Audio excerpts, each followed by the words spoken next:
Welcome to the Unmasked podcast. Our guest today is Manoj Arora.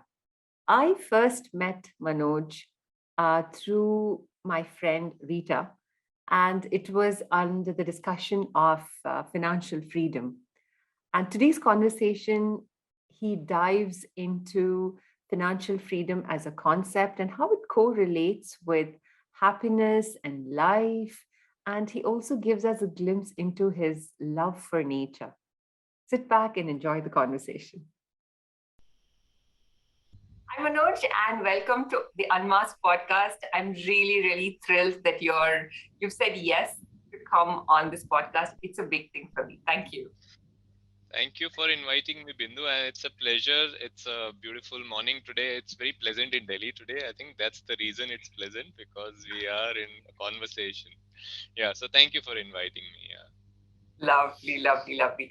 Um, let us start with a bit of background of yourself, Manoj. I'd love to know where you grew up. I know a bit, but I'd love to know in terms of, yes, what's your background, where you grew up, and what brought you to where you are today? Okay. So that is interesting. That may take up the entire 1 hour conversation if I start that. But then, okay, I'll try to put it in next few minutes. Uh, so I was. I mean, when I was born, I was a born introvert. That is what I should say. Okay, I was so shy of meeting new people when I was in school. Um, Even if I have to go outside the classroom, I was shy of asking the teacher whether can I go out of the classroom or not. When there were guests at our home, I never used to enter the drawing room where the guests were sitting. I used to stay in some other room. That is the kind of person I was. And from there, I think today when I'm taking seminars, I'm doing all these things. So I think it's a pretty long journey. It's been a complete turnaround. And I mean, I did my schooling. I mean, till ninth or 10th standard, I was, I'm very mediocre kind of a student. I was, in fact, I failed itself. I mean, in ninth standard itself, I failed actually. But from there on, I think I picked up. So 10th class onwards, and then I topped in my college. I was a gold medalist from Aligarh Muslim University. And then I got a good job and then started moving into corporate life. And you know how it is.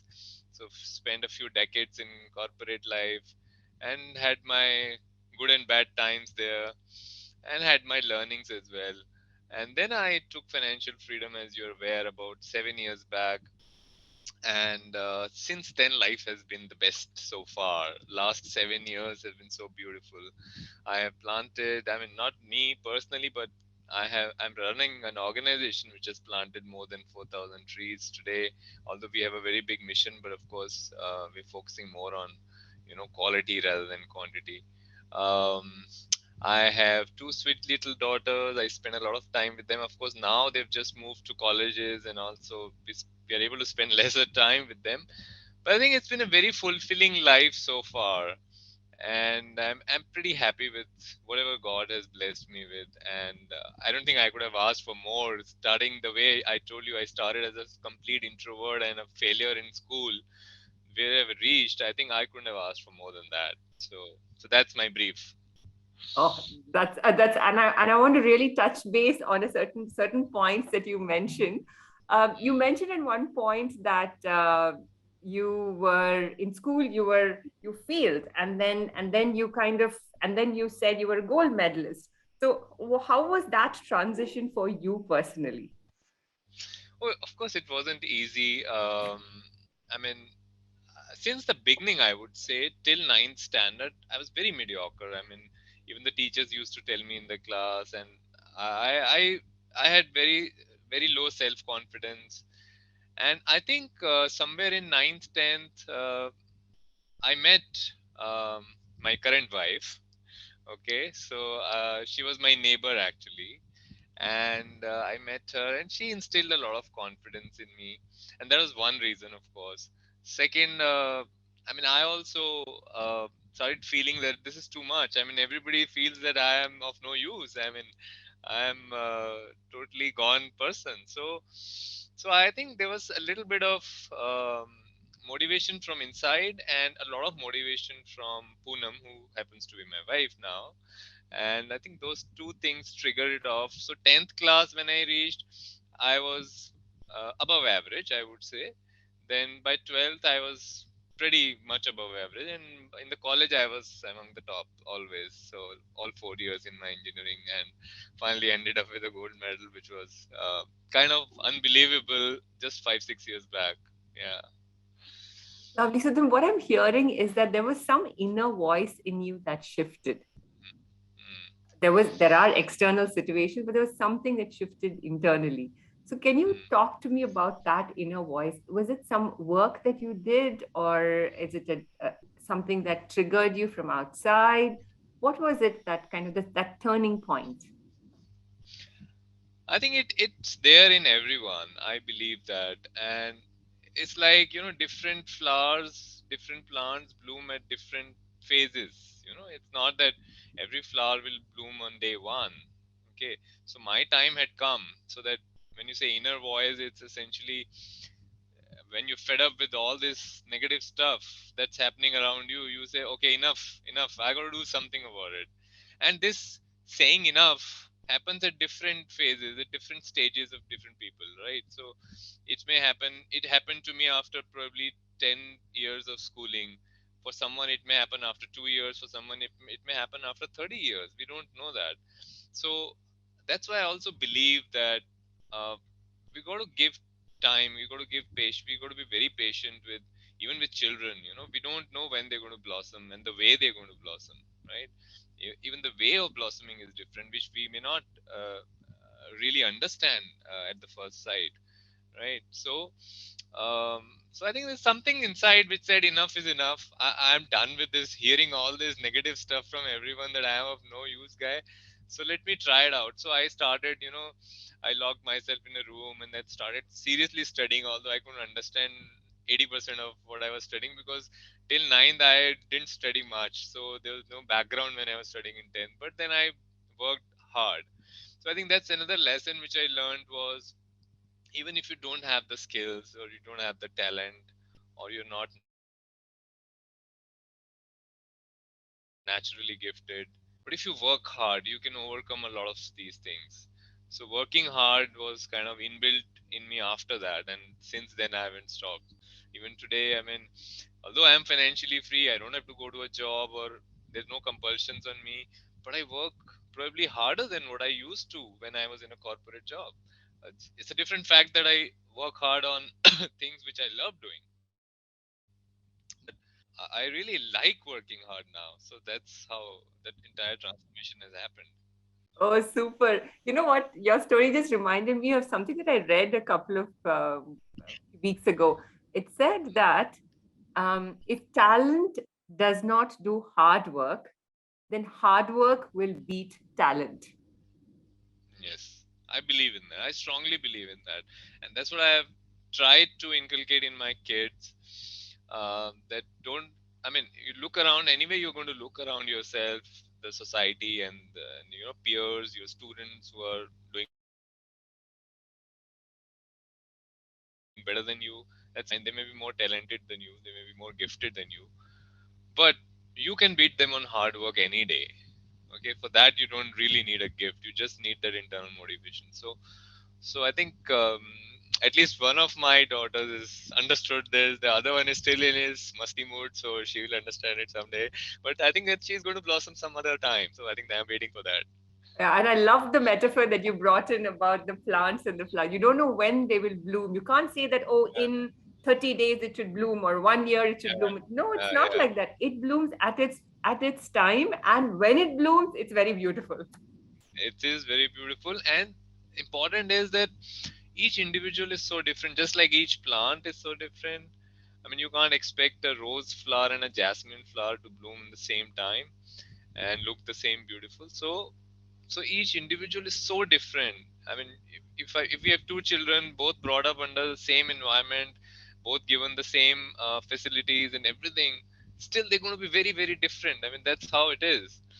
So we got to have patience in all these things. Anyway, we I think digressed from the topic. No, Let me. not digress. And also coming to your the the path that you love gardening and nature, you're actually Yeah, just creating the environment, the right sun and the fertilizer and the watering and all of that, and the plant will just bloom when it does. So that's exactly what you're reflecting in life yeah. as well. At their own time, they will. Yes. Yes, yes, yes. Yeah. And as you were mentioning this, you said today Good. you do so much more work and so much more hard work on things that you love doing.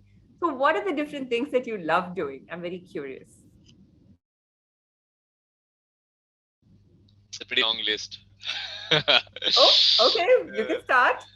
So, I think the first thing which you already touched upon is being with nature. So, one of the things which I definitely do every morning is to spend around 45 minutes to 1 hour with nature. So, not necessarily planting trees or going out for a in a park for a walk or anything, but being in my own terrace garden, nurturing some of the trees, weeding out, doing basic stuff. I just love to see them grow every day.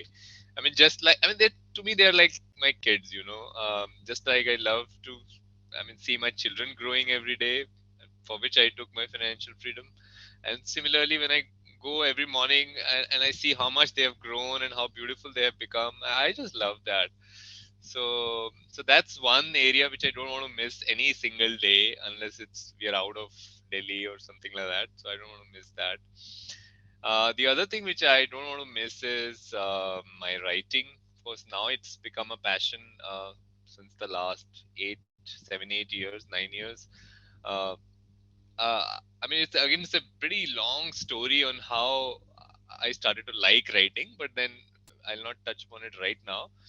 So writing is something which I definitely do every day. Right now, I'm more focusing on writing my newsletters. So we have come up with a newsletter which we publish every month.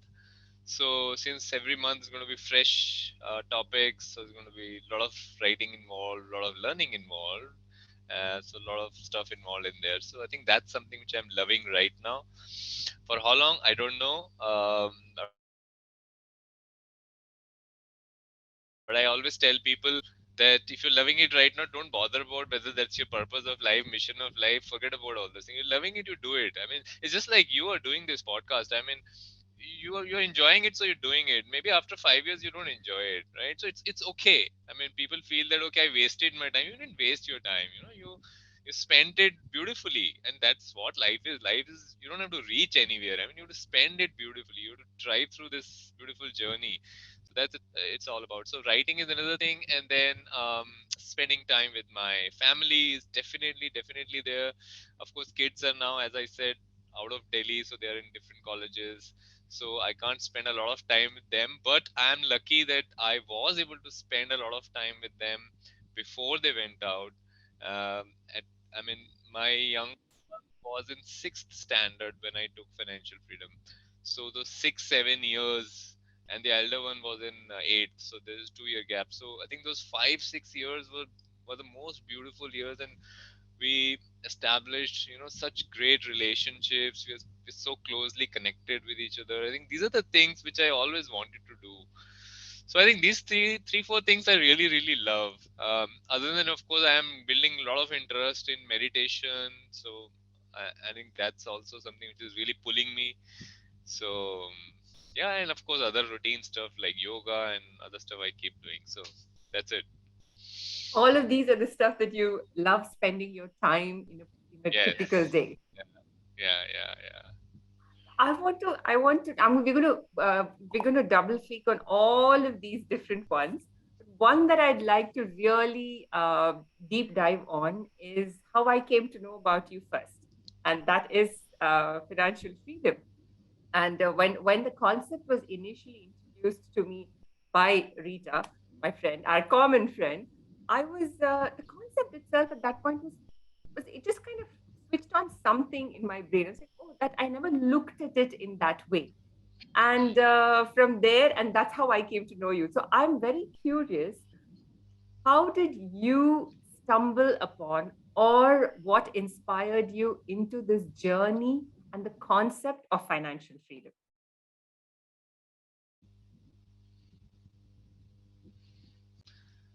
So what inspired me into the journey? See, I always believe there are two opposing things that always push you, right? One is the things that you don't like in your life. Okay, for example, I was in a corporate job, which is, I mean, earning pretty well, but again, running short of time and deadlines and meetings and office politics and all the stuff. That's something which I didn't like. I mean, it's okay. I mean, if you have to earn money, you have to spend time there, but that's not something which I really enjoyed. Okay. So that was on the negative side. On the positive side, I want to do a lot of other things, right? Like I said, planting trees or being with nature, spending time with my family, moving around. So I was not able to do that. Now, both these things together, created that momentum that I got to come out of this and get in here, right? And so that's something. And I tried a lot of things. It's not that what you read today in a book like the financial freedom book that I have, that's something which I arrived at after quite a bit of research and quite a bit of trying out different things. But before that I failed in many things, trying to get financially free. You know, three of our friends in one of the companies I worked with, we started a corporate training company. We wanted to earn well and then kind of get rid of this corporate stuff, but that failed. Then I joined a network marketing business called as Amway, which I mentioned about in the book. I worked on it for 3 years and I worked very hard on that. And in fact, there was a time when, I mean, what used to happen was my kids were very small. I mean, that time the younger one was only 1.5 years. The elder one was 3.5. So, and I was spending a lot of time in building this business and then the job also. So, I was thinking that okay, I mean, although I'm building this business slowly, but then I'm losing all the time. I mean, the time I'm supposed to be spending with my kids. So I think then I quit that business, saying that this is not what I really want. Okay, so then I started working on this financial freedom journey, as I call it now, where I thought, okay, from Amway, actually, I learned this that if you have what is passive income, if you have enough money and you deploy it correctly, you can keep earning. So nothing goes waste in life. So Amway was not a failure to me. I mean, people may see it as a failure, but I learned a lot of stuff. And slowly I started working on my own finances. I started learning. I have no financial background. I have no writing background. My entire family's history, you will not see anybody with a writing or a financial background. But then, as I said, if you don't have the skills, if you don't have, you've not been blessed with all those things, you just work hard on it. So I started researching, I started going to internet, talking to friends, doing my own stuff, trying out with my own money, failing, learning, and then again doing it. So that's how I slowly built up this plan. And then one of these days, my wife suggested me that you have so many learnings, you've failed, you've documented all this stuff, so why don't you give it a shape of a book? And that's where the first book came into shape. So that's this financial freedom journey all about for me. Wow. Okay. That's really nice. And we're going to keep the book story a little aside. And where I'm mm, going to actually focus on is the fact of the concept of freedom. mm, So a lot of people talk about it. It's all there in our head. We all every day we're doing the rat race. It's exactly what you say in your book. mm, Everybody's mm. in the rat race. But you've shifted it and brought it to freedom. Yes, financially freedom. So my question to you is, what does freedom really mean for you? So freedom to me is do what I want to do, whenever I want to do, with whoever I want to do, for however long I want to do. That's freedom is basically full of choices. You have the choice in everything. Okay, so I may decide to go to a cafe and sit there for 3 hours and write a book. If there's a need, I may sit at home. If there's a need, I may not write for next 3 months. Okay, I may only do tree plantation for next 3 months. So there is choice, or as I say, freedom in every aspect of life, in every moment of life. You're not constrained by anything, neither by money, nor by individuals, nor by what you're supposed to do. Nothing. Okay, so that sense of freedom is such a beautiful thing. it's very difficult to explain it to you that how I feel, or how I have felt over the last 7 8 years. But all I can say is once you have experienced freedom, then you will never go back. You will be ready to pay any price for that. The challenge is that people haven't yet experienced it, so they are reluctant to pay the price because it also demands a price, right? It demands a certain level of discipline, commitment, and all. So people are reluctant because they don't know what it is. Once you've experienced it, then you are ready to do anything for it because it just turns around your life and makes it so beautiful. It makes it worth living. Otherwise, you're living somebody else's life essentially. Mhm. Yeah, I could see it on your face when you're saying when you I can't express it in words, but I can see it in the face. So what is the price then you were talking about? What's the price of getting this freedom? So I'll give you an example. So we were in US while I was on this freedom journey. We were in US for a couple of years for some IBM project we had. The IBM is the last organization I worked for. So there, I was managing a team of around 200 people. It was a big team. We were working for Walmart. Okay. Now, everybody in the team in US, I mean, everybody has fancy cars and all the fancy gadgets and all the stuff. And my entire team, almost my entire team, everybody had a beautiful car. And even if they were Indians in the team, they go there and buy a car and they can sell it off when they come back. But I was driving a second-hand car, which I, took it on loan from my brother. My brother is in US for a very long time, so I took it on loan. His second-hand car was lying there of no use. I took that.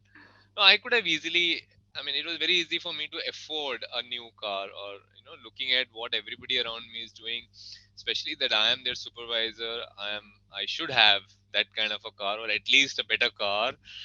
But I was, still managing with that. Now that is the price I paid. You got to stop listening to what people around you are saying. Now those people who had those fancy cars, they're still not financially free.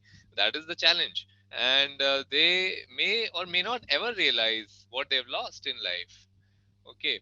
uh, you can keep telling it to 100 people, but it doesn't just get in like that. You got to be, I would say, you got to be blessed to be able to appreciate what freedom is without actually getting it. That's one example of a sacrifice, because you got to insulate yourself from all the noise around you, all what people are saying. Then, of course, you got to be very disciplined. You got to be mindful of what you're spending on. Of course, it's not that your family should suffer because of your goal, but um, you should at least stop wastage of money, and and try and see what's best possible. So I think at every step there are sacrifices that you make for a worthwhile goal. And I would say any goal in life which is worthwhile, it doesn't come without sacrifices, right? It has to be. So that's the price you pay. Discipline, commitment, you know forgetting about competing with your society in terms of what you have and what you don't have. So no visible assets. All your assets are invisible in the banks or in deployed somewhere earning money. And you're not buying fancy real estates or cars or gadgets and all that stuff. So that's the price you're paying. Mm. Got it. Got it. Yes, I'm hearing discipline, commitment, and being very clear, like Yeah, insulating yourself from all of yeah. this, the societal pressures or Yes. expectations or whatever, in whatever way we look at it. It's not easy, but I mean, I remember that when I actually became financially free, even my own family, when I say my parents, were not very happy, because they're such a high-paying job, and you have small children, they're still in school, and then they'll go to college, a lot of money to spend. How will you manage? ऐसे थोड़ी कोई job छोड़ता है, those kind of stuff. So it's tough, especially in Indian society. It's tough, um, because the culture hasn't yet come in. I think it's coming up. It's still going to take some time.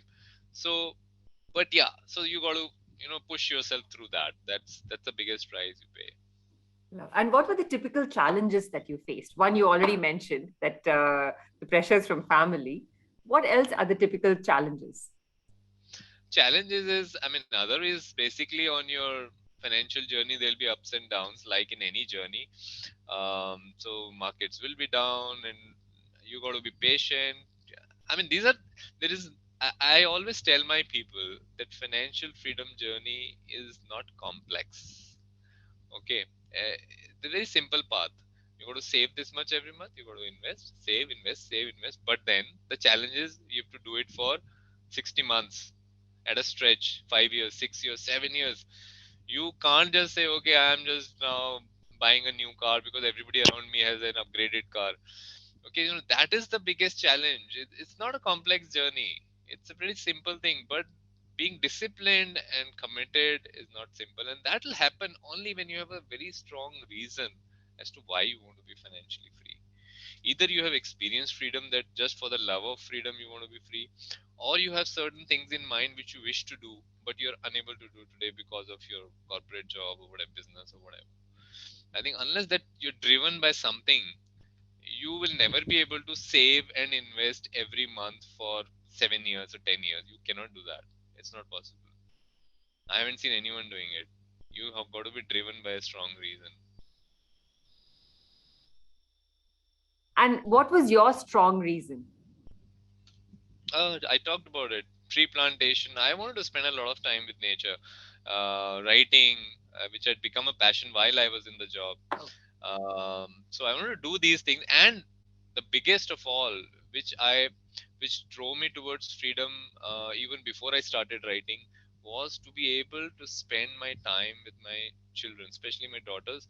You know, the point is, I realized it when they were in fifth, sixth standard that they will not be with me after 12th. Okay, once they pass and move on to college, they're not going to be with me. And these are the only 6, 7, 8 years I have in my entire life. Only 7 years.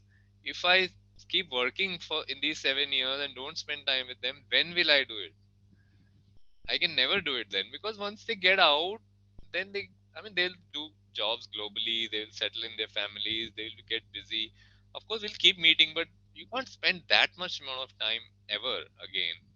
So if it had to be, it had to be now. So, in fact, one of the things I can share with you is I was actually not financially free when I quit my job. I was still a few months or maybe a year away. But I took that risk because I couldn't delay, spending time with my kids anymore. I didn't want them to, just pass on 12th and just move on, and I'm just there earning money for them. No, not that way. It has to be a different relationship. So, yeah. that is so I, inspiring, Manoj. Thank you so much for that. Wow, that's really, really nice. mhm. So you were talking about financial freedom and the money part of it. So what I'm curious to know, what was your relationship with money, like before, when you were younger, and then now when you're financially free? Okay, so when I was young, I mean, most children of our generation, didn't used to get a lot of money. I mean, money was always a constraint at that time. So even for getting an ice cream in a day, in the evening, we had to really beg our parents to please allow us one ice cream. Nowadays, it's very different. Children, before they ask, you will have ice cream stuffed up in the refrigerator itself. So it's very different. So I think so. Money was important because we realized that with money you can do a lot of things, basic things like I talked about ice cream as an example, very basic things which you can't do without it. So money was important for me. But then as I mentioned earlier, I realized over time that money started coming in pretty well. When I was in a job, even my first job was a very well-paying job. So starting from my first job till my last job, money was never an issue. But since I had this freedom goal in mind, I was not a lavish spender ever, and I don't think I can ever be, because now it's gone into my genes now, right? But I also realized, I saw my parents and I saw a lot of other old people, and I realized that you got to spend it also. And I read a lot of books. One of them is, which I want to recommend all the readers, is Happy Money, which is by a Japanese author, which tells that money got to flow. You got to earn, and you got to spend. Of course, you got to save also, but you got to be spending also. You just don't try to save more and more and more. Again, you will come out of one race and enter into another race. You know, so you got to be mindful. Okay, this is all I need for my and my family's basic needs to be fulfilled. Over and above that, I got to spend it wisely, of course. I got to spend it on trips or experiences of my families or whatever else I want to. I would, if I want to do charity, do that. But you got to keep it flowing, because stagnant water also starts to stink. Money is anyway going to stink if you're going to keep it with you. If you just keep it growing without any purpose, it's just going to stink. So that's what I've learned. So I think I have a much healthier relationship with money now. I'm not really looking for money. Earlier I used to look for money. Now I'm just looking to spend it wisely. That's it. That's a very interesting transition Yeah, and a it nice is. contrast. Yeah. So once you got financially free, now you've made it a mission of yours to also elevate everybody's life and one concept being making others financially free. So could you please talk about that mission and yeah, how did that come about? You got it for yourself, and then now you've made it a mission to make sure more people are in that journey. That is not surprising actually, because when I talk to people who get into the elite program, I usually have a discussion with them before they get into the program, and most of them have similar aspirations, I would say. Whatever is their strength area or domain area, they want to educate others on that domain area once they are financially free. And that, although it may feel surprising to you, but it doesn't feel surprising to me anymore. This is very common. We all want to help. See, our basic nature is like that, especially in India. We want to help out.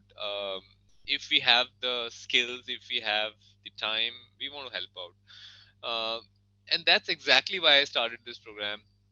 I realized that okay, I'm planting trees. We'll have a few more people joining in to our organization who will help do that. But I can't do everything. I can't plant trees. Also, I can't educate underprivileged children. Also, I can't take care of every problem in the society. Right? I mean, I am constrained by my own time constraints and limitations. So how do I, come out of this constraint? So I have become financially free. Okay, I can take care of tree plantation in a certain area or in a certain number of trees. But what else? Is that enough? That's not enough. So how can I motivate other people to do it? One way is to ask them to join our organization, but again, that's not feasible because everybody is busy in their lives. So the other way I thought was this: okay, let me make them financially free. Okay, so they may not be planting trees after they are financially free, but they may be doing something else, because basically we are all, like that. We want to help out if we have that time availability and money availability.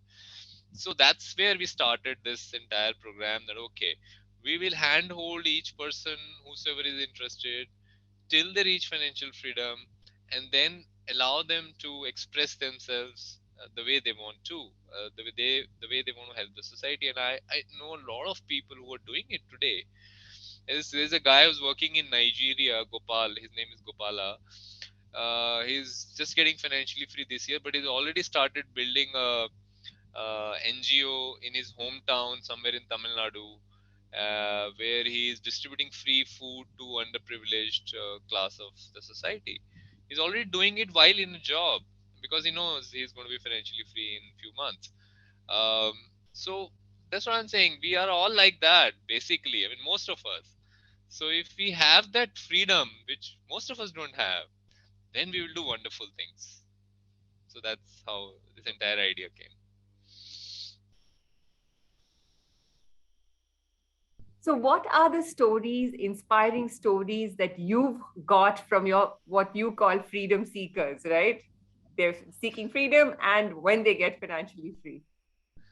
As I told you, so everybody, like, there are few doctors um, in our program. uh, One or two of them already free, some are going to get free in the next few years, and those who are already free, they're already now taking in patients who are not capable of paying the fees. They're taking it free of cost every day. So whosoever, whichever is their field of expertise, they're doing it everywhere. They're doing it. There's no. I don't think I have met a person who's got financially free and just sat about his freedom, his or her freedom. They are working. They start to work as I. It happened with me. They start to work harder after freedom because they find a purpose in their life probably, or they find more satisfaction from what they do after that. Nobody's asking you to stop earning money after freedom. Okay, so you continue your practice, you do whatever you wish to do, you have a choice, but then they also, for their own fulfillment, um, they start doing things which are beautiful in nature, which helps the society in some way. Yeah. So there are hundreds of examples. Oh, lovely. And this is like a ripple effect, Manoj. You just Yes, like, yes. yeah, you just drop the pebble and there's like it's all over the lake and the Yeah, ocean. and there are some who actually want to just replicate just what I am doing. They want to get financially free, understand, get the skills, and want to teach freedom to others. There are, like, enhancing the ripple effect which you're talking about. So it's, it's like a nuclear reaction. Once you have started it, then you don't control it. Then whatever happens, it happens. So Oh, like that. wow, that's really, really nice. And you mentioned something about the approach to money in the culture when you're young and things like that, right? So I was wondering, what is your thought on embedding this concept much earlier in life? Like even in schools, or like the concept of financial freedom, the concept of financial literacy. What are your thoughts about that? Oh yes, I mean this we keep talking that time is the biggest lever you have in your hand when it comes to creating wealth. So of course, if you're teaching basic concepts in schools, children are more aware and they can get to this journey faster and then do other beautiful things in life. Um, and in fact, on Twitter, when I keep tweeting often, so I keep seeing certain tweets which wherein people are saying, okay, these are the 56 subjects which should be mandatory in schools. Okay, that includes communication skills, personal finance, there's a list of 56. I was like, okay, well, I didn't mean to have so many mandatory subjects, at least, but you should give them a choice, definitely.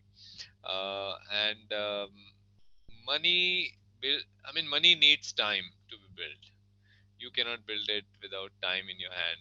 So yes, and I tried to teach them at my home to my kids, and in fact I took a few programs for various schools also. I started a with one of the companies. This is long back, some 3 years back. I tied up with one of the companies, just and created a course curriculum for school children especially, which they can understand. Children of 7th, 8th, 9th, 10th standard, they can understand money, what is it, and they can understand what is investment. They can understand what is saving, why do we need to save, what is inflation, the basic things. Um, but unfortunately, even today, the Indian parents' mindset is okay, these are extra classes, so exams have come, so let's stop all this. So let's focus on board exams. So that mindset is still there. So it never gets the priority it deserves. But yeah, whatever we can impart, we should. So that if there's one subject that you say is absolutely mandatory in school, would that be financial literacy? No, No. Okay. I What would would say it be? happiness. Happiness.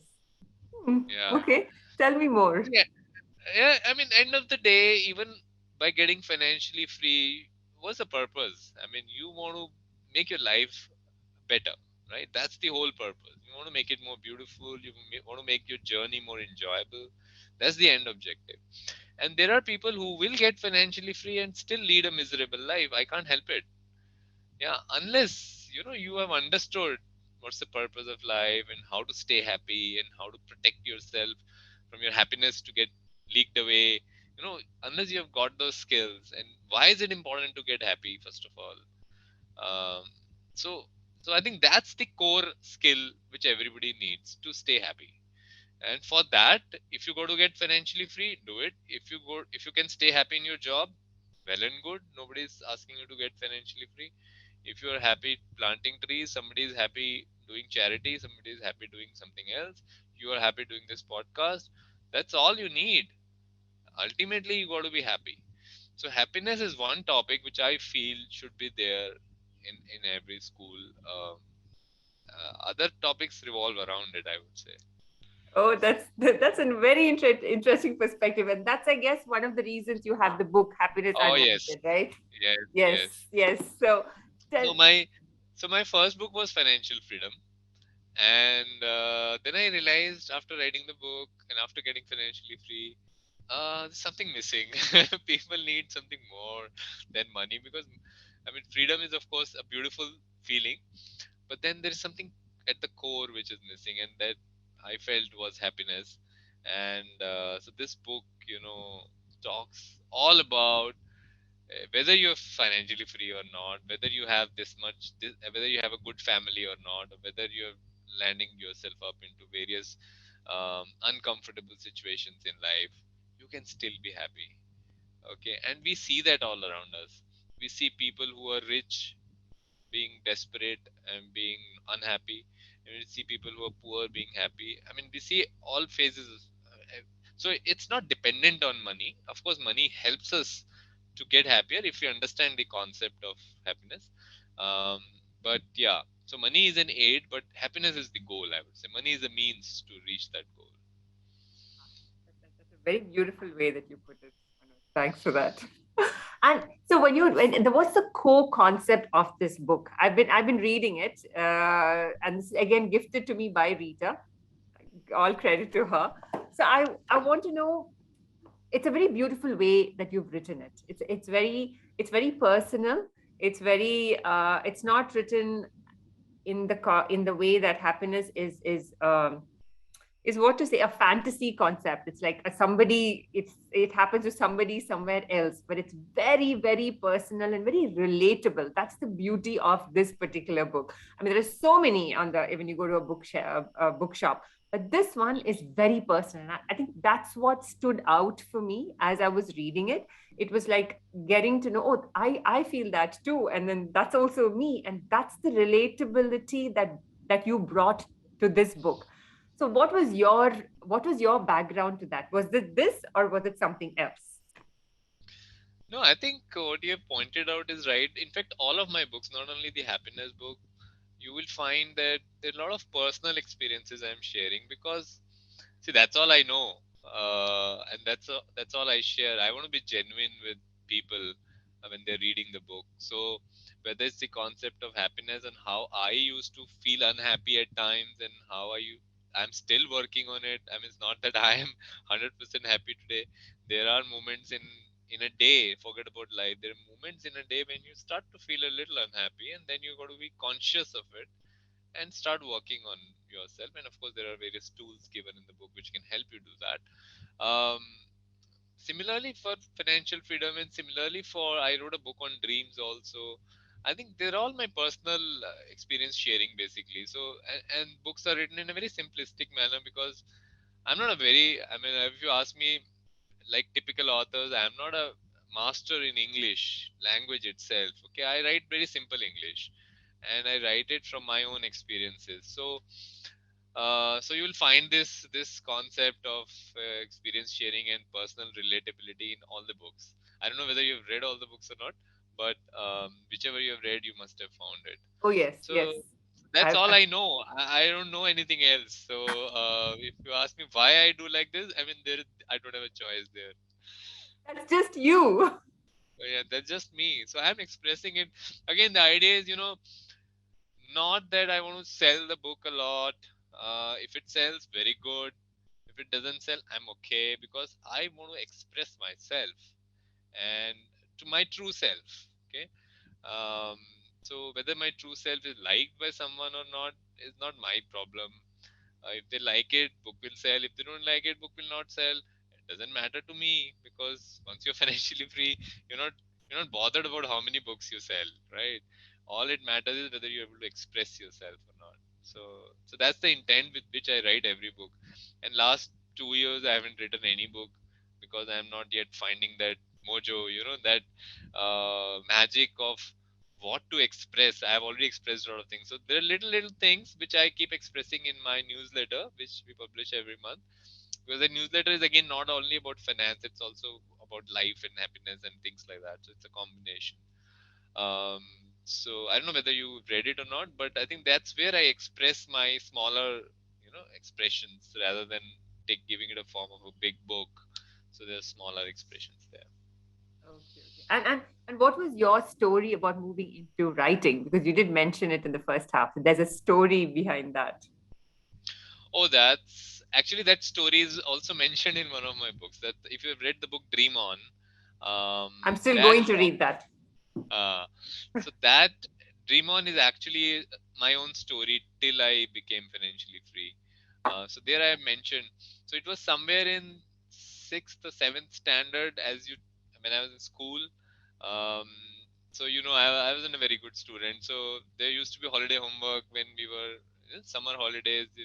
Schools used to give holiday homework, and as usual, I didn't know how to do complete the holiday homework. So my elder brother, who is an ITN by chance. He was in US even at that time. So he was in India for a few months. So I was taking his help. Okay, so please help me complete this homework. I don't know what to do. So he was such a patient guy. He was explaining me bit by bit. Okay, so read this book. Okay, this is the headline. So you write this headline, and now out of this one para of let's say 50 lines, you have to squeeze it into 10 lines. So you write that. So he was that way trying to help me finish the holiday homework. I was doing it, and after some, and he was the one person who still had faith in me. By that time, everybody had lost faith in my academic capabilities. So he still had. So he was very motivating, and I liked it. So whatever he was telling, I was doing it. And slowly, there was a time after few weeks when I got pretty good at writing notes from the book, copying from the book only, but writing notes.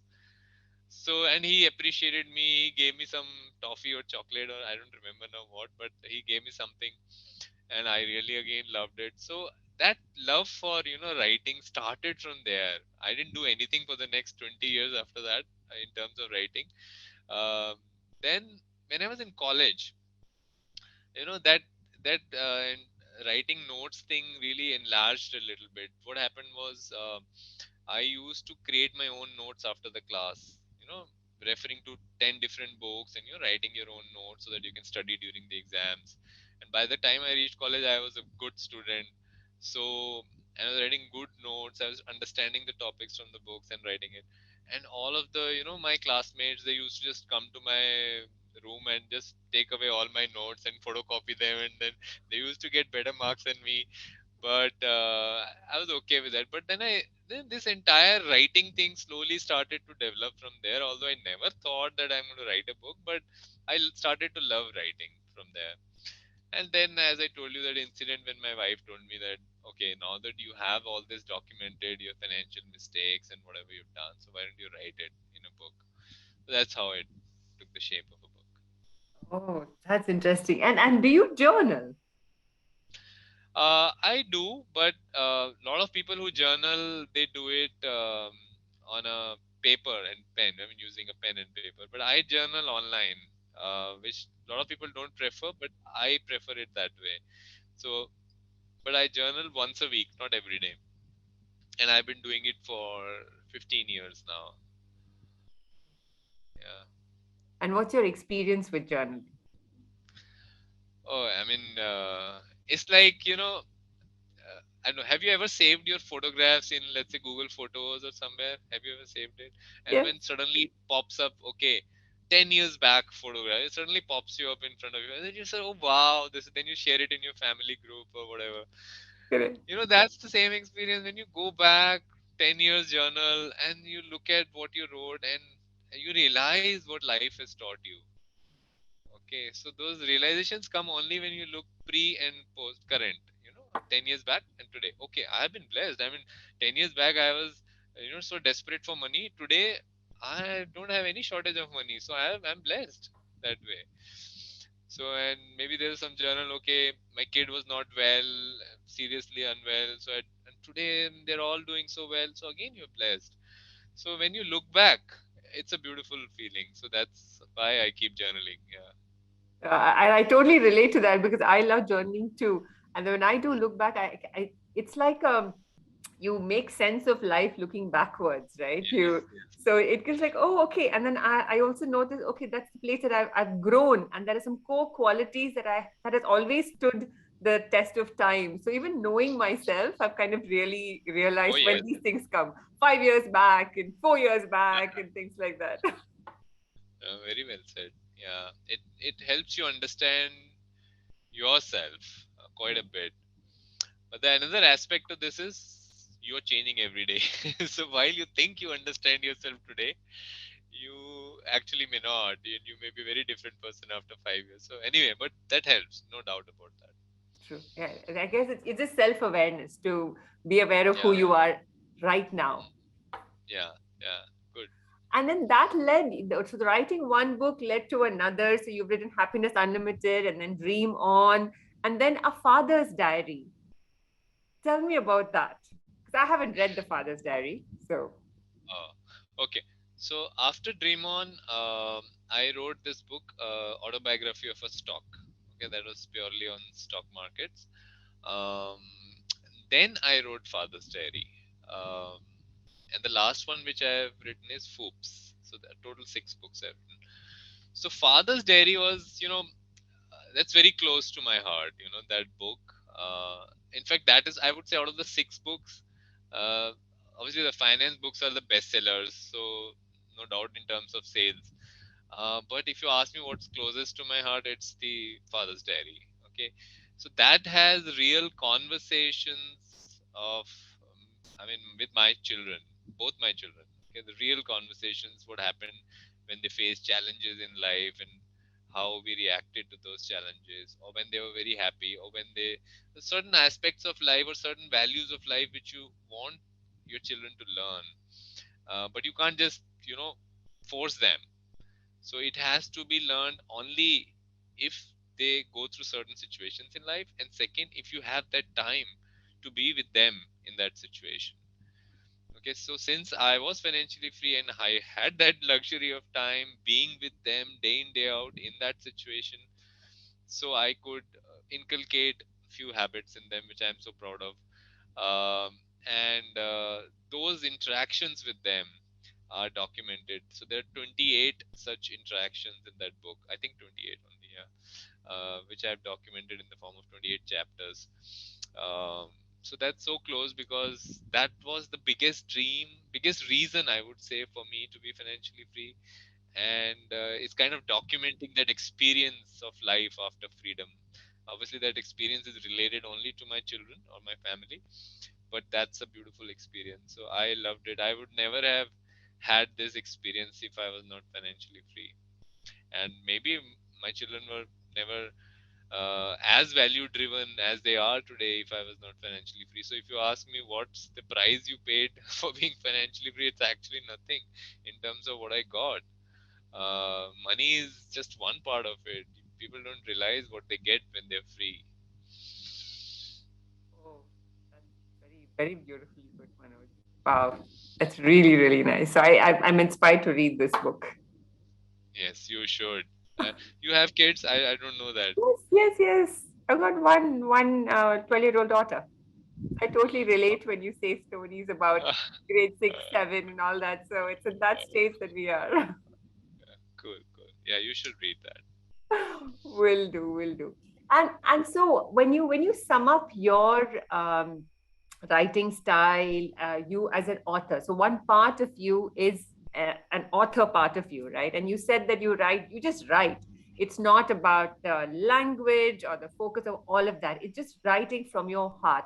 So what were the typical um, let me put challenges in front. So what was it that you faced when you kind of brought that author hat in your head? Just fact. I mean, frankly, there was no author hat as such, but I mean, there's no different way I think when I'm writing. That's how I think every day, every moment of my life. It's just that there's a specific time I want to write because I'm distraction free at that time, which is usually in the morning, like 4:30 to 6 or so on. Or if sometimes I'm sitting in the balcony and there's a beautiful weather outside, or if I'm in a cafe, sometimes I'll write. But otherwise, other than that, I don't see my thought process changing just because I have to write something. I just want to express what I am, so that I keep doing every day, every moment of the day. So writing is no special to me in that sense, and I haven't done any writing courses, or I haven't, specifically for writing, I haven't done anything specific to enhance my writing. Um, the only thing which I've learned as far as writing is concerned is, and people who are budding writers, they ask me this question, that what do you do if you have to write? So the only thing I tell them is you read a lot. Okay, reading inculcates writing, because when you're reading from other writers on different topics, then you're getting that, basic skill. Okay, how do people express themselves? Okay, that's it. Other than that, there's nothing else I've done. I read a lot. That's it. Maybe I read, and I keep posting also. In fact, whenever I read a new book, I post certain lessons from that book on my blog. um, so I read a lot. I try to read more and more, but now that my younger one is also in college, I have more time to read. And as we grow in age, we'll have more and more time to read, because our physical activities become lesser and lesser, so we have more time to read. So I love reading, and that is one habit my kids inculcated when we were in US. So in US, it's a beautiful culture in schools, especially they enable you to, uh, do a lot of reading. Okay, so they inculcated that there. So I think I also love reading. That's it. And what are the kind of books you read? Anything. So one thing I've learned. So even if I am an expert in personal finance, or maybe in life skills like happiness or dreams, it's not that I have to read about these topics only. One of the things I've learned is everything is correlated. So even if you're reading about psychology, if you even if you're reading literature, it'll connect somehow to personal finance, somehow to life, somehow to happiness. They all get connected. So I usually don't have a fixed set of authors or a fixed set of topics on which I read. As soon as I'm about to finish the book, I'm just browsing through various social media or Amazon or anywhere, and if there's a good book which I think is good because of the reviews or because of whatever other reason, or if somebody recommends me, then I'm okay to read that. It doesn't matter what topic it is to me, actually. Okay. Right, the latest book I am reading is Declutter Your Mind. Okay, it's just about making it more and more simple, straight, focused. That's it, and not thinking too much. So that has nothing to do with personal finance or happiness, probably, but they are all connected. It's not that they are different. So when you've decluttered your mind, you will take good financial decisions also. It's like that. So so they're all connected. So that's how I don't have a very specific preference. Okay. And if you and talking about declutter your mind, if you declutter your mind, then happiness automatically you have space for more happiness. So Yes, there. you have. Yeah, of course. So that's what I'm saying. So you read anything, certain books you get inspired to read on how people handled failures. Certain books are, of course, pure technical, like finance books. So you read whatever you feel good about. That's it. You don't have to be very picky and choosy. You have to enjoy the book, basically. And if you don't enjoy it, you stop reading that book. Don't just read it for the sake of finishing the book, because you've spent 500 rupees or 400 rupees on the book. You've got to finish it. Nothing like that. So if I don't enjoy it, I just don't read it. But then I have to go to the next book. Got It's it. all So you're about not enjoying. attached to any one book. Yeah, it's all Maybe, about enjoying your time in life. We don't want to reach anywhere by reading 100 books. We have to enjoy reading those 10 books, right? right, right. Absolutely. Oh, that's very nicely put. I totally love it. And so right now when you talk about reading the book Declutter Your Mind, what's the one big thing that you've picked from this book, the current book that you're reading? Oh, it taught me one of the techniques of meditation, which I have started implementing, which can be a different topic altogether. But um, very simple. This book is very, very simple. Okay, Mm. again, maybe similar the way I write. That's why probably I'm liking it. And so it talks about decluttering your relationships also, and a lot of other stuff. But I think the one thing which I liked is how you can do a very simple meditation. So that's something which I'm trying to practice nowadays. Okay, so that's a very nice transition into your interest of meditation. What got into it, got you into it, and what do you do? Okay, so in life, you typically get closer to God only when you're in trouble. Otherwise, you think you are the champion. You got all the success, and then at some point in life you realize that you alone are nobody. Okay, of course you got to work and you got to have some goals and direction and you got to work hard towards it, but that's just not enough. That's just not always going to be the only thing that's going to help you. You need to be blessed. Okay, and there have been a lot of experiences in life wherein we were very down as a family and as an individual also, and that's where we got connected to God, and we follow a specific guruji, and he's of course no more. He's left his body, but then his teachings are there, so we just try to follow those teachings and try to connect to the Almighty and try to be better people. I mean, implementing those teachings are not easy in life. I mean, of course, those teachings are not saying that you leave your family and do something like that, but they're being a better, how to be a better person in life, how to take care of your parents, basic things. um, and it's very tough to do those basic things.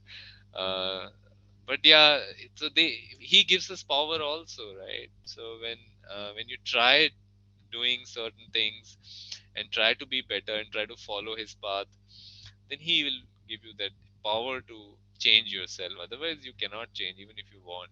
So many people forget about people. I mean, my own experience with life till now had been that if I had to control my anger, if I am angry, let's say 2% time of the day, if I have to reduce it to 1%, I just cannot do it in spite of whatever I do.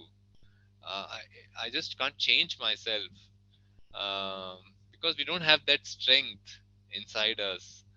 And the strength, who is going to give us? Everybody is like us only. Who's going to give us that strength? So it has to be coming from somewhere, which is the ultimate power of strength. So that's how, try to be better. That's it. That's the purpose of being meditating. Yeah.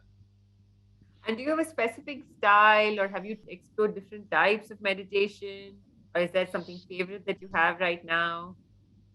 I mean, there's only one style, so there's no favorite style. So I close my eyes and try to focus and remember God, whosoever you believe in. Um, Even that's so tough. After 10 seconds, you are remembering your children and you're remembering your social media posts and you're remembering your books and readers and everything in the world except God. So just because he's not face to face with you, it's very tough to continuously stay connected for even for a minute. So I'm trying to just increase that time. How long can I stay connected? How many seconds can I stay connected continuously without diverting my thoughts? So basically, I'm trying to put your thoughts on one thing and try not to digress from there. Yeah, that's very tough. It may take a lifetime and maybe beyond to really master that. But yeah, but that's satisfying. When you're able to bring a 1% change in yourself, that's very satisfying and very fulfilling in nature. So that drives us to do it more and more. Um, we try, usually in life, we try to change others. We try to change our children or spouses. Okay. We know all the bad habits of our children and spouses and everybody else around us.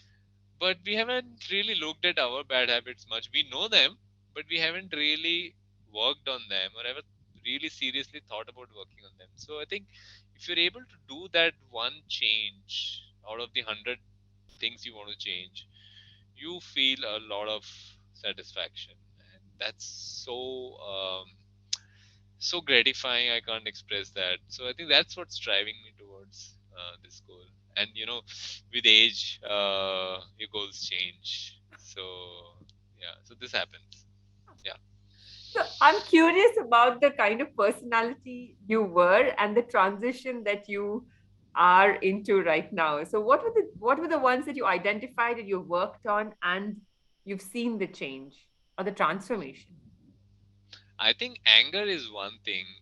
Although when I wrote the book Happiness Unlimited, and there were a lot of tools we talked about, and why happiness is so important, why not losing your happiness is so critical for you in life. And of course, when you are angry, you're losing your happiness. But then, you got to still have that power to implement that why. You know, Mm, so I think on that aspect, I have improved a lot. Not because I feel so, because my children say so. Okay, they have seen that transition in the last few years. Okay, and when they express it themselves without me asking a feedback, that's when you know you have actually great. changed, and that is very very satisfying. So I think that's one area I really believe it's more empowering. Controlling your anger is more empowering than being financially free, or being writing books, or because see, that's something which not many can do. It really needs a lot of focus and strength. Yeah, so I think I'm glad I'm working in the right direction. Great. And getting feedback from kids, it's like very unfiltered, right? It's just like Yes. just comes. And that's beautiful. So you know it's Yeah. the real thing. The best part of that feedback is the typical dialogue. Mama, आप तो change नहीं हो, पापा का गुस्सा कम हो गया. That's something which I love. Okay, that's a race going on there. Love it. And you know that that's coming from the heart. Yeah. Oh, great, great. Another place that you've said that you love spending time in the mornings is your terrace garden. So, talk to me about your love for nature and the garden, and then let's move into Kalpavriksha. Yeah, I mean, being with nature, I always loved since beginning, and in fact, we moved to this new house around 6 years back uh, because this had a terrace garden. Mm, The other house where we were staying earlier, since my childhood, wherever we stayed, um, that didn't have the luxury of a garden or anything like that. So I still used to have pots and all the stuff there, some normal plants planted there, but then we always had that scarcity of space in terms of how much I can plant or whatever. Sunshine was also a challenge. So this is the biggest reason for getting this new house was we all, both of us, in fact my wife also loves it, both of us wanted this kind of a terrace garden. It's a big space on our terrace with all grass, and then of course you can plant trees in a limited area. It's a society complex, but then it's a beautiful terrace there. So I just go there in the morning when the birds have started to chirp, when there's still not sunshine, but yeah, there's still enough brightness in the day to spend time.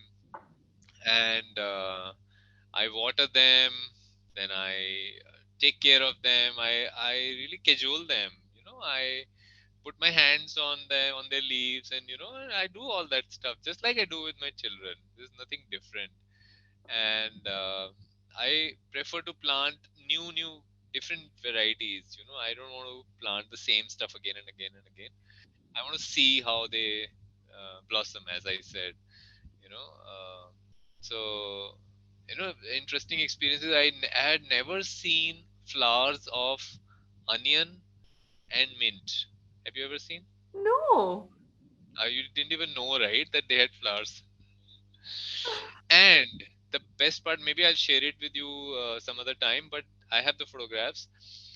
The best part is these flowers are so beautiful that you can't imagine. Wow. Okay. Onion plant flowers are so beautiful, you can't imagine that. Okay. These are the kind of experiences you get, and something new keeps happening in life, and you keep learning, and you keep appreciating nature more and more. And then you learn how to, propagate plants. So with their seeds, everything is so different. Some plants are very easy to propagate. You just put in the seed in the soil, and it'll just germinate if you water it. Some you have to be very. is very tricky. So you have to be, they have to be put in the right depth, and they have to be broken up and seeds. So there's a lot of learn. I mean, nature is so beautiful that there's so much to learn. That if I spend my entire remainder of my life just learning about nature and learning about plants, I don't think that's enough. Um, but yeah, I love it. There's something to look forward to every morning. Oh, that's so relatable. So I'll tell you a small story. So just 2 weeks ago, there was a neighbor who was shifting houses, and they had to empty their backyard. So there were a lot of plants there, and she said, "Do you want to come and take some?" So I said, "Okay," because I obviously don't, even one plant we don't want to just get rid of. So I took whatever, and there was one pomegranate plant, and that was in the ground, so which means I had to transplant it. So the thought process was, oh, it may not work, we just leave it there, it's summer here, Uh, so it'll just go. So then uh, what we discussed was, why don't we just try, let's take it. Typically these don't work like that, it was quite a big plant. So I said, let's uh, try. If you're successful, it's great. Otherwise, uh, okay, anyways, it was going to be left there, so no harm done. So we did all the transplantation, brought it here. 2 weeks, all the leaves went away, and there were three pomegranates there. That also fell off, and I felt very uh, bad. I was like, oh no. But then I kept telling myself the alternative was that it would just be left there. So it's fine. But then I kind of went and spoke to it. I was like, please, can you come up? And I was like, okay. yeah. And then just yesterday, I saw these small Tiny leaves in it. leaves. Oh my God, that was pure joy. So, yeah, I agree. And that just a tiny leaf gave you so much of joy. You know, when I mint, I had planted in one of the pots, and then we went on vacation, and I asked the gardener here to take care of all the trees, all the plants, and he did that. But one pot where I had planted mint, he couldn't see that pot. It was a small pot, so he didn't water it. Of course, everything dried. In the 10 days we were on vacation, it is so hot in Delhi, everything dried. So it was dead. So I also thought it's dead now. Everything is. So I planted some other plant when I came back, and I started watering it. I planted money plant now. So I'm watering the money plant every day, every day, every day. After 15 days, that mint comes up, which I had planted and removed it also. I had, because it was all dried up, so I took it off and then planted money plant there. But in the root somewhere, it's there. The life is still there. And the moment it gets the right environment, it just shoots up. So it's such a beautiful feeling, and the small things, but it just makes you feel so glad. Yes, yes, yes. Totally, totally get it. And you never know every day what new thing you're going to see in the Yes. plants. You just don't know. Right. Yeah. Yeah, yeah. So it's lovely. It's so relatable. So what are the different varieties that you grow or have Again, grown? um, everything I think, but I keep learning also. So from onions to capsicums to brinjal, uh, to tomatoes to, I mean, everything you name it. I think all vegetables I've grown. That's right. Others like kadi patta and tulsi and all the stuff are anyway there. Um, some flower plants are also there. Uh, but yeah, I keep experimenting. I keep trying new things.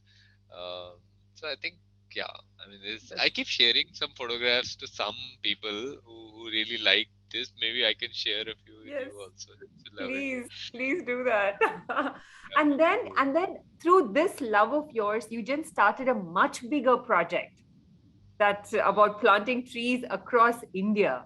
So it was again an interest. So that's a correlation that I'm finding. So it's a very small interest of yours that's very personal, but you've made it a mission. Tell me that about that transition. Yeah, so I think this I had thought about, and I mentioned it in our books also somewhere, that I will do this once I'm financially free. I had thought about it long time back, and although I didn't know how to do it and how to expand it and everything else, but I had that in my mind somewhere. So, moment I was financially free, I started from my own park around my house. I started from there, and I learned a lot because the moment you plant trees, after a few days, you realize some have died, some have been eaten by cows, and all the stuff. So then you keep learning, and keep implementing your learnings, and then keep expanding. And then, of course, we met a lot of people through the elite program. Rita is one of them, of course, and many more who joined us in this mission, who were, you know, nature lovers and who had concern for the environment. And so we built that today. If you ask me, we built an organization. Although we have a target of 1 million trees, and but we are not really going by the numbers. You know, the idea is that we got to nurture them. That's so important. It's not just planting 1 million trees is not difficult. It's about nurturing them and making them, you know, it's like raising positive children, you know, or raising good children is very difficult. You know, so there's so many people in the world, but how many are really value driven? Similarly, you know, planting trees is easy, and I keep seeing, hearing about plantation drives happening here and there. Somebody is planting 10,000 trees, government is planting 1 lakh trees, all that is happening, but how many are really surviving? Nobody is even looking at that. So we have an organization where we are not concerned with how much we have planted, we are concerned with how much have survived. Okay, so we don't leave the tree at least for 2 to 3 years. Okay, so which means that planted, take care of it for 3 years, at least three monsoon seasons, so things like that, so that it's big enough to take care of itself. Only then we leave it. So some trees it may take even more, you know, to be independent. So today as an organization, we have around 4,100 trees we have planted, and everything is available online. So every tree is tracked. There are photographs uploaded every few years of that tree, so that the donors who have contributed through money, they can, you know, look at the growth that have happened, which tree is planted in their name, what is the location. They can even visit the location.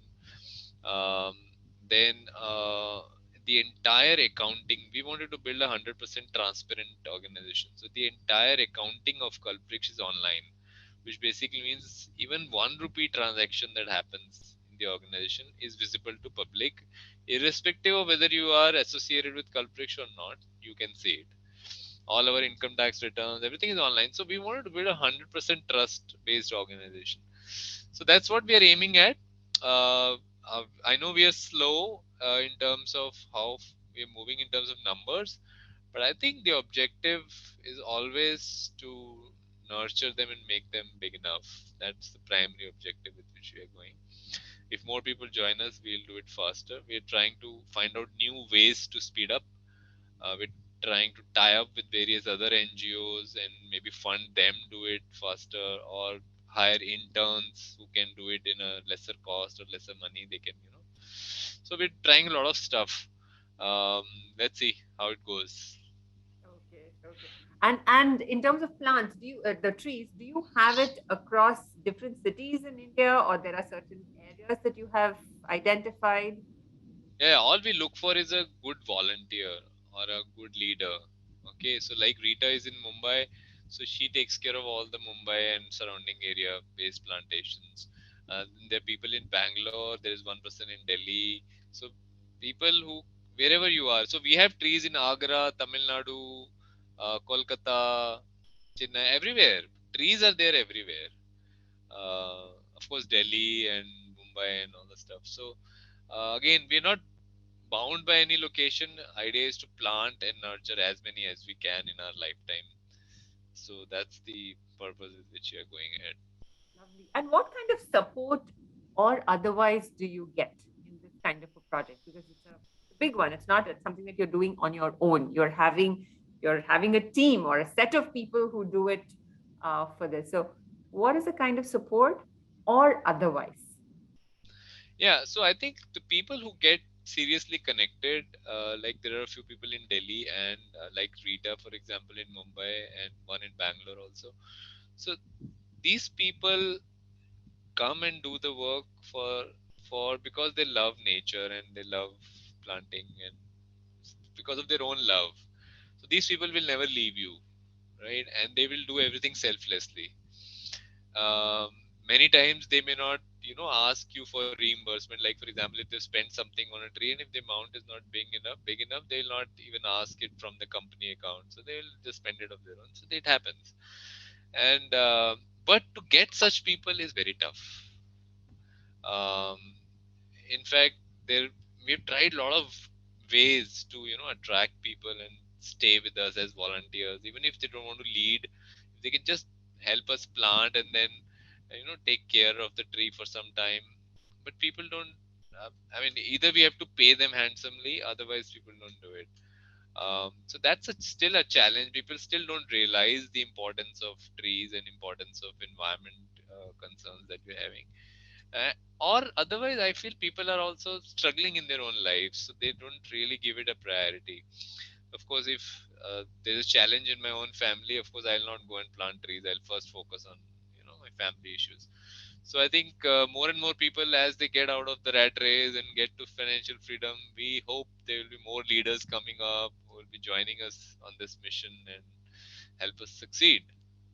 Great, and that's how you're the correlation between the financial freedom and cultivation, right? Exactly. It's a much Exactly. bigger goal here. That's Yes. really lovely, and nature drives happiness at the end of the day. you you if you are angry at something, or you're depressed, or you're frustrated, just go and have a walk in the park, with whether you have enough greenery. You will feel better when you come back. So it's pretty simple. Nature is where you are synchronized with. You're not synchronized in a concrete house, or when you're close to nature, you automatically get synchronized, so you'll feel good. Right, right, right. Thank you so much for that. And as we are kind of concluding our podcast recording, I want to ask you, what are you said you were a reader. So, what are the books that you would recommend the listeners to read? Well, again, everyone has different topics they want to read on. But if you talk about finance and money and their entire background, there are only two books which I can recommend, other than, of course, my books. Uh, One is The Psychology of Money, and the other is Rich Dad Poor Dad. They're very common books, but we got to read them and read them slowly. Okay, Hmm. because Rich Dad Poor Dad was the first book I read, first book ever, and I think that's somewhere that kindled the idea of not freedom exactly, but the idea of passive income or something like that. Hmm. So I think that's these are the books on the financial side. Other side, I think, as I said, you got to make your choices. I mean, whatever you love reading, but I'm not a fan of reading too fast. You know that we got to finish this. We have a target of 50 books in a year. I'm not a fan of that, because if you're not learning something from the book and implementing it in your life, just learning also is not enough. You got to give it time to be implemented in your life. If you're not doing that, then you'll forget. I mean, after 2 years, you don't even remember what you read in the book. Forget Yeah. 2 years, even after 2 months, you don't remember. So, read slowly, implement something from the book, Hmm. whatever you like, whatever is your area in life which you want to work on, implement that, and then move on to the next book. There are no specifics I have. It again depends on your area of interest. Yeah, and you also mentioned the happy money, right? The Yeah, that is a link between happiness and money, I would say. So that's something which everyone can read. and any book and any movies that you love watching or would not mind watching multiple times. Okay, I'm not a very big fan of Hollywood movies. On the Bollywood side, I like two movies. One is Three Idiots, for the simple reason that it talks about following your heart and chasing your passion and forget everything else. I just love it, and of course the way it is produced and directed. The other is I like love movies a lot, romantic movies. So I like Ashiki 2,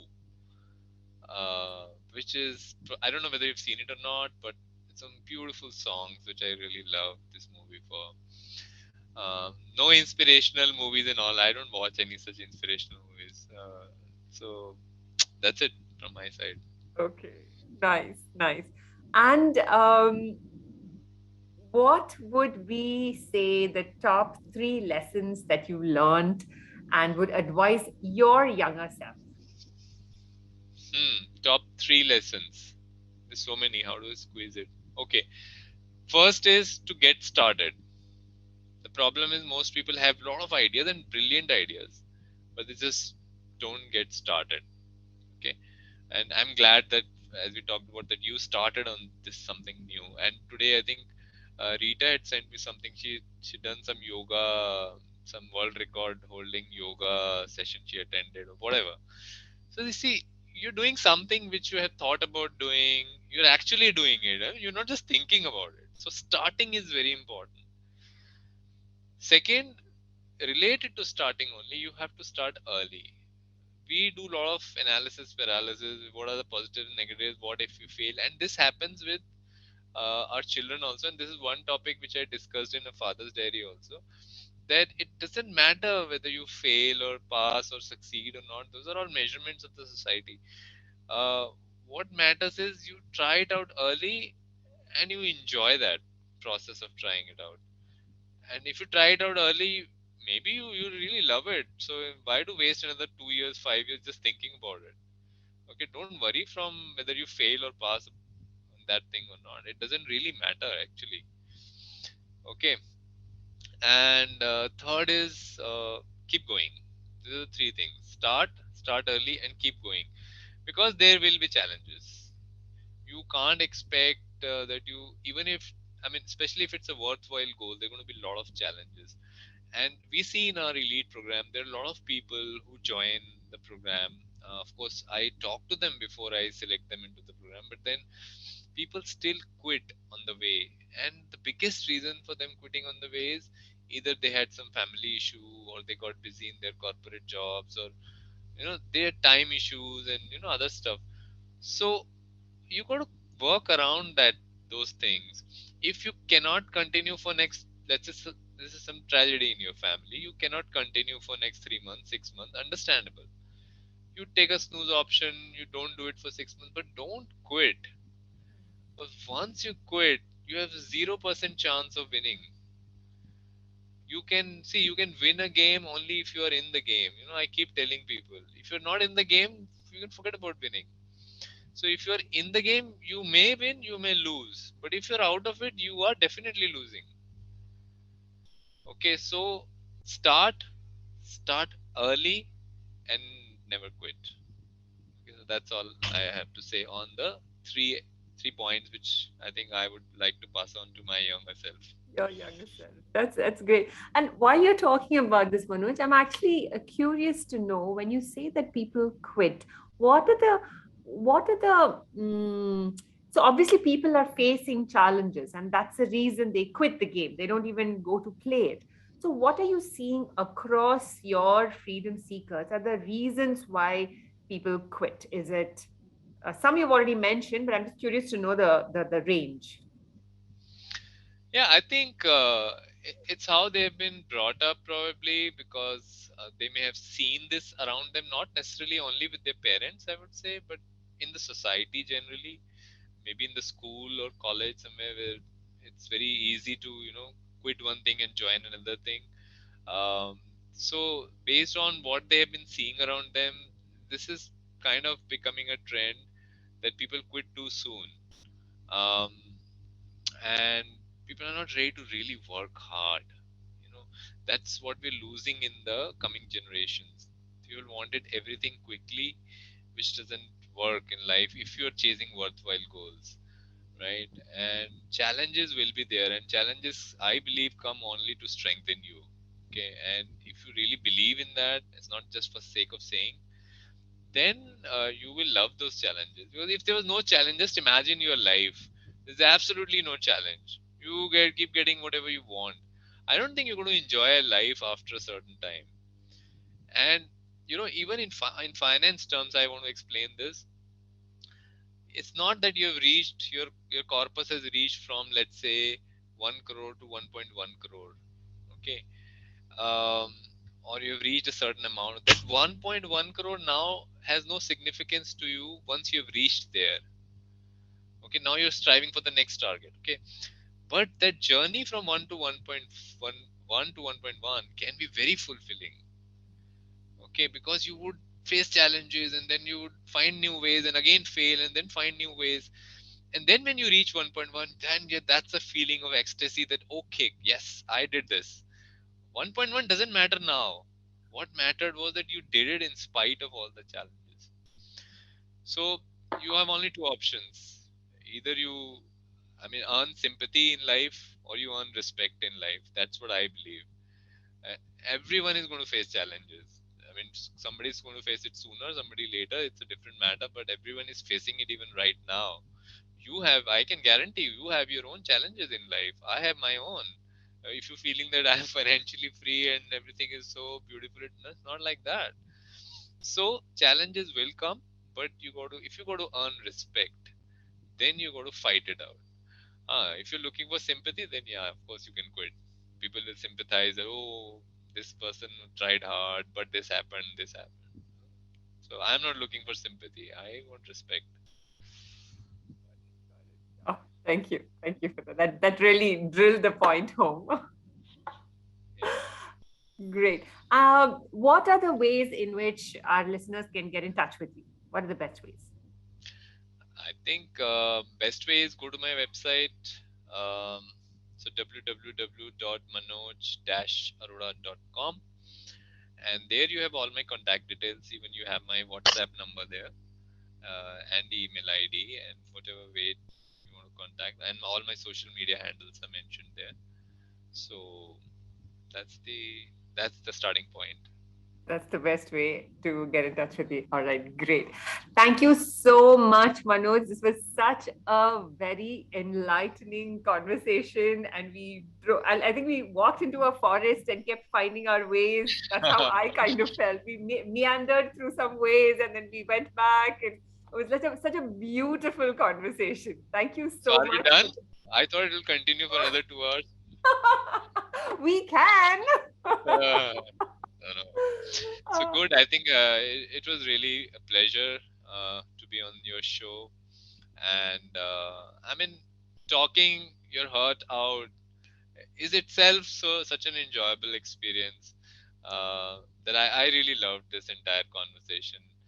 Although I didn't come to know a lot of new things about you because you were asking the questions and I was answering them, but maybe someday we'll reverse the roles and probably I'll know more about you in that case. Absolutely. Just let me know when. Okay, sure. Thank you. Super. Thank you. Thanks for tuning in to the Unmasked podcast, where we go underneath and beyond the mask. We hope you enjoyed listening to our conversation with Manoj Arora and gained some valuable insights into financial freedom, happiness, giving back to nature, and living life in general. If you would like to connect with him, please reach out to him at his website, and all the social media handles will be listed below. We're always striving to deliver the best content possible. So we'd love to hear your feedback on what you liked, what resonated with you, and what you'd like to hear more of in the upcoming episodes. You can connect with us on Instagram at podcast.unmasked or find us on LinkedIn. We're eager to hear your thoughts and suggestions, so don't hesitate to reach out. Until next time, keep the conversations going and stay curious about the world around you. Thanks for listening.